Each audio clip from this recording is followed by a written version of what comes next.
Movitat surge de una oportunidad que vimos nosotros en el mercado, que era la de crear negocio en el mundo móvil. Hasta ahora todo había movido o bien por PCs tradicionales o por teléfonos que no llegaban a la gama de smartphone.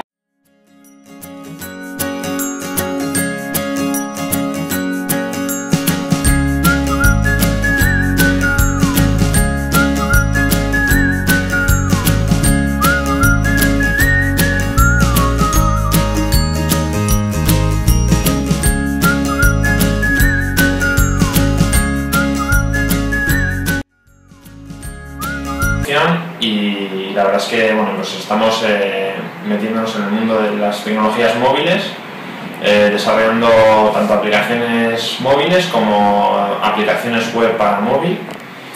Y la primera de las líneas que hemos llevado a cabo para hacer proyectos ha sido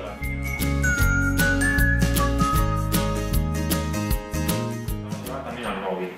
Todos nos centramos en el móvil. Entonces, ¿cómo hemos hecho eso? Bueno, pues hemos pensado en crear aplicaciones móviles que permitan de alguna forma tener a las empresas, que las empresas puedan tener a todos sus clientes cerca a través del móvil. Eso se consigue pues enviando notificaciones de tengo un producto nuevo, tenemos un evento especializado para personas de este tipo que te puede interesar.